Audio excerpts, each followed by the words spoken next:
everybody had a different reaction to the loss last year to Middle Tennessee. What was your reaction, and what was your thought coming out of that and coming into this season? My reaction, I was very sad. Um, this was something that we didn't think that was going to happen. We had no thought it would happen. You know what I'm saying? But things happen in life, and you got to take it and go with it. You know what I'm saying? So it's in the past now, and all summer we've been putting work in, and individually and as a team, just getting close and trying to make sure that doesn't happen no more. Does that make you, as you individually, appreciate more when good things happen, and knowing that at any minute something Right. unfortunate can happen and that's it? Right. I mean, we know that about life, You never know what's going to happen, but you got to take care of the things that you can take care of. Keep taking care of our bodies, making sure we're watching film, making sure we prepare for the game that's in front of us. And so that's why I say the most important concept is just making sure we do what we got to do to win the next game.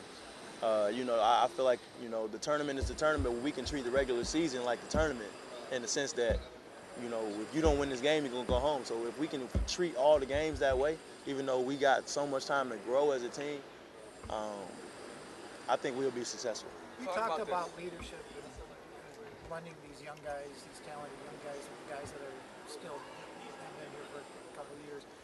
How difficult has that been? Guys that are competing for minutes, going to take minutes away from upperclassmen, those kinds of things. Has it been difficult, or has everybody bought in? It's not. I think what our roles are going. I think it's pretty much set. It's not set, but we pretty much know who's who can do what, and that's what's good about this team. We got unselfish guys. We got guys who are honest guys. You know what I'm saying? We got guys who are not going to fight against the system. So we know we know what we're fighting for here, and whoever's needed on the floor is going to have to be the one that needs to step up. So that's what it is. Talk about the vision of Cassius Winston on the basketball court. Oh, one of the best point guards I ever played with. He sees things I can't even imagine myself seeing. But I learned so much from him because like I said, he's a pure point guard. He sees the game way different from me, and when he talks to me and he comes to me and says something that he sees that he wants me to see, I'm listening to him, look him in his eyes, and I'm listening to him, and I'm keeping that for myself. Despite the fact that he's such a young guy. Right, he's such a young guy, but this is one of his gifts. He sees that. That's a gift. You've seen other great freshman classes on TV, and you played against them, I'm sure. How do these guys compare to maybe some of the Kentuckys we've seen and other big-time classes? Oh, man, we've seen a lot of great classes, like you said, Kentucky type of classes and stuff like that, but these are some of the most talented guys that I've been around my whole life. Miles Bridges jumping out the gym, and a guy like Josh Langford is pro body ready. His body's ready, his moves are ready. He kind of reminds me of the Kobe and Jordan type of game. You know what I'm saying? And Nick Ward's such a big body, but way more athletic than you would think. Cash is out of this world. Sight of the floor. His IQ is so high. But we still have to play games. And we have to stay. Get acclimated here. We know you probably have to step up in the scoring for this team this year. What do you need from Miles? What does he need to do? What's he need to put in the score sheet for you guys to get where you want to go? You said what does Miles have? What does he have to do? Yeah. He got to be all around. He got to be a senior as a freshman. He got to be a vocal guy. He got to be a leader. He's got to set an example.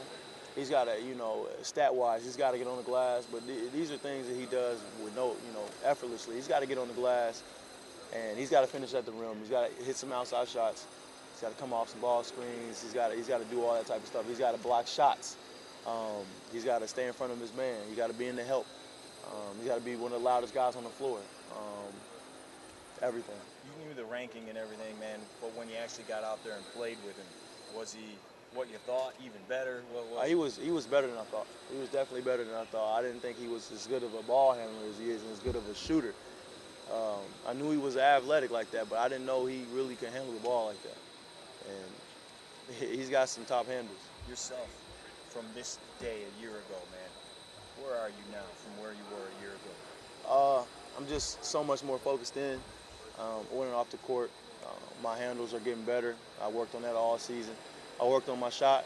My shot is consistent right now. I found the way that I shoot the ball right now, I feel like, I don't have to miss too many times. Just kind of, my vision of the game is good. I think I'm watching film productively. I'm into my leader role, and it's my last year of college. So I mean, I have to maximize my production in every area right now. Collect- Collectively, as a group, what was kind of the feeling with Schilling's injury and knowing he was going to have to undergo surgery? I mean, we were really sad. It kind of was. It was a little heartbreaking for us. That's my brother, and it was, for to hear that he's hurting, that he couldn't start off the season, and we don't know how long he's going to be out. It was kind of crazy to us. We losing another big, takes away from our size.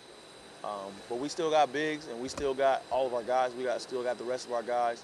We got talented guys. We got hungry guys. So we're not worried about moving on. We gonna move on because we're warriors. We know about you, we know about Tom, we know about Miles. Who's the guy who's going to surprise people this year?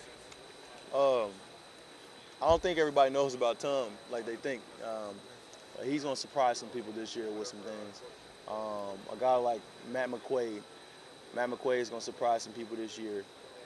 Kyle Ahrens, the background guys kind of that you don't hear too much about, I feel like, what I'm saying? Because we're going to need every single one of our players huge this year. And that's the feel that I got. Izzo said that he didn't know what the potential of this team was. What do you think the potential is? How far can you guys go? What do you feel about this team? Obviously, I feel like my team can win a national championship. I think we have the pieces to the puzzle. It's going to be about who wants it the most. It's going to be about who can execute their offense and who can execute their defense the best. And so we got to keep a clear mind. We can't let distractions come in, and we got to be focused on that. Izzo said that you sacrificed a lot last year to pick up on defense a lot, but now the focus for you is going to be back on offense. Is that exciting for you? Right. I just got a round table focus now. Just play the game of basketball. Keep myself confident. Keep myself up. Take care of my body. Be an example for the younger guys and have them follow me, follow along. And, other leaders on the team, be strong with me. And like I said, I see this thing as an army type of thing. We warriors out here. And, leaders got to lead. Followers got to follow. And everybody's going to have a huge role this year.